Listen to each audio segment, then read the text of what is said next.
જગતના તાત ખેડૂતોને પાક વીમાનો પ્રશ્ન હોય, યુરિયા ખાતર મેળવવાનો પ્રશ્ન હોય, ભારે વરસાદના કારણે ખેતરો ધોવાઈ ગયા હોય તો નુકસાનીનું વળતર મેળવવા માટે હોય ત્યારે હંમેશા વહીવટી તંત્ર સમક્ષ લાચારી વ્યક્ત કરવી પડે છે।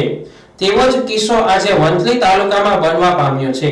ખેડૂતોની આજીવિકાનું સાધન એટલે ટ્રેક્ટર અને આ ટ્રેક્ટર સરકારશ્રીની વિવિધ યોજના તળે ખેડૂતો ખરીદ કરતા હોય છે। તેવા કિસ્સામાં ખેતીવાડી વિભાગ દ્વારા વંથલી તાલુકાના તમામ ખેડૂતોને ખરીદ કરાયેલ ટ્રેક્ટર સાથે નરેડી ગામે બોલાવતા કોંગ્રેસ અને આમ આદમી પાર્ટીના હોદ્દેદારોએ પહોંચી જઈ અધિકારીઓ સામે સવાલો કર્યા હતા। કયા ડિપાર્ટમેન્ટમાંથી આવો છો? એગ્રીકલ્ચર। શું હોદ્દો છે? ગ્રામ સેવક। શેના માટે આજે બધા ખેડૂતોને ભેગા કર્યા છે અને આ કેમ્પ રાખવાનું કારણ શું? ખરાઈ કરવા માટે। શેની ખરાઈ? ટ્રેક્ટરોની। આ જે ખરાઈ કરવા માટેનું જે તમારું આયોજન છે એ જે તે સ્થળે ખેડૂતોના ઘરે જઈને પણ કરી શકાય, આવું શા માટે નહીં અને ખેડૂતોને દૂર દૂરથી અહીંયા બોલાવવાનું કારણ શું? અમને અમારી ઓફિસેથી સૂચના એવી આપવામાં આવી છે એટલા માટે। આ જાહેર માર્ગ છે, રોડ ઉપર કેમ્પ કરવામાં આવ્યો છે, કેમ્પનું કોઈ આયોજન પણ નથી। અરે ભાઈ, પણ બીજે નથી કોઈ વ્યવસ્થા, એવો પ્લોટ કે એવું કઈ છે નહીં અહીંયા। એના માટે થઈને ખેડૂતોને જાહેર રોડ ઉપર મૂકી દેવાના? જાહેર રોડ ઉપર નથી મૂક્યા ને, આ રોડ છે મેડમ। પણ આવી જગ્યા તો બીજે કે એટલી પકતણ તો હોવી જોઈએ ને ક્યાં કેમ। ટ્રેક્ટર માલિક ખેડૂતના ગામે જઈ ખરાઈ કરવાને બદલે 20-25 કિલોમીટર દૂર ખેડૂતોને ટ્રેક્ટર સાથે બોલાવતા વહીવટી તંત્ર સામે રોષ જોવા મળ્યો હતો। ખરાઈ કરવાના સ્થળે આયોજનબદ્ધ ખરાઈ કરવાને બદલે માનવદર હાઈવે રોડ ઉપર ખેડૂતોને બોલાવતા ચક્કાજામની સ્થિતિ સર્જાઈ હતી। ખેડૂતોને માનસિક રીતે હેરાન કરવાના ભાવ સાથે બોલાવેલ હોવાનું ખેડૂતોએ રોષભેર જણાવ્યું હતું। મારું નામ ભીમસિંહભાઈ માલજીભાઈ પેટારિયા, ગામ ટીકર, તાલુકો વંથલી। આજે દરેક ખેડૂતને અહીંયા ગ્રામ સેવકે મને 10:30 વાગે ફોન આવ્યો, ખુદ મારું ટ્રેક્ટર છે એટલે હું ટ્રેક્ટર લઈને નથી આવ્યો। ના એમ બોલાવવાનું કારણ કે અમારે તમારું ટ્રેક્ટર ચેક કર્યું।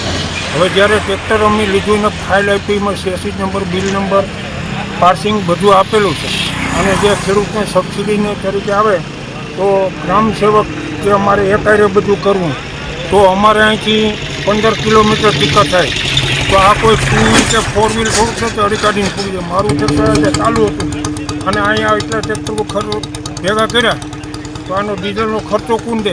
આ કોઈ રોડ માટે આપવાના સાધનો છે અને ખેડૂતને ખોટી રીતે હેરાન કરે છે। ગ્રામ સેવકને મારે 100 ટ્રેક્ટર લીધેલા છે, 6 ટ્રેક્ટર ત્યાં ચેકિંગ કરે। આ નવીન ક્યાં કાયદામાં આવે છે આવી વસ્તુ કે અહીં ભેગા કરવાના? સ્થળ ઉપરના અધિકારીઓએ પણ સ્વીકાર્યું હતું કે ખેડૂતોના ઘરે જઈ ખરાઈ કરવી જોઈએ, પરંતુ કાર્યાલયનો આદેશ થતા અમારે તમામ ખેડૂતોને બોલાવવાની ફરજ પડી છે। ત્યારે ખેડૂતોને ખોટી રીતે હેરાન પરેશાન કરવાનું બંધ કરવા ઉપસ્થિત આગેવાનો ગિરીશ આરદેસણા, ઇરફાન શાહ, ભીમસિંહ ભેટારિયા, ગિરીશ ભીમાણીએ માંગ કરી હતી। વંથલી તાલુકા કોંગ્રેસ પ્રમુખ ગિરીશભાઈ આરદેસણા। આજે સરકારની વિવિધ યોજનાઓ હેઠળ જે ખેડૂતોએ ટ્રેક્ટરમાં ખરીદી કરી હોય અને ટ્રેક્ટરમાં જે સબસિડી મળે છે તેની ખરાઈ માટે આજે વંથલી તાલુકાના બધા ખેડૂતોને ટ્રેક્ટર લઈ અને નરેડી ગામે એક જગ્યાએ બધાને બોલાવવામાં આવ્યા છે।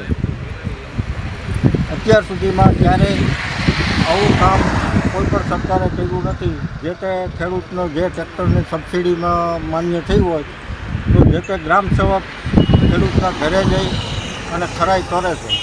આ પહેલી વખત આવું કૃત્ય કરવામાં આવ્યું છે। સરકારનો કોઈ પણ પરિપત્ર પણ નથી, કોઈ ખેડૂતોને જાણ કરવામાં નથી આવી। ઓચિંતા તાત્કાલિક ફોન કરીને બોલાવવામાં આવે છે તો સરકાર જો ખરેખર ખેડૂતોને સહાય આપવા માગતી હોય તો એના ઘરે જઈ અને જે કાંઈ એને સર્વે કરવું હોય, ચકાસણી કરવી હોય ટ્રેક્ટરની તો એને ઘરે જઈને કરી શકે। આવા કૃત્ય કરવાનું બંધ કરો, ખેડૂતોને ગુમરાહ કરવાનું બંધ કરો। ખરેખર સહાય જો આપવી જ હોય તો એના ખેડૂતોના ઘરે જઈ અને ચકાસણી કરી અને સહાય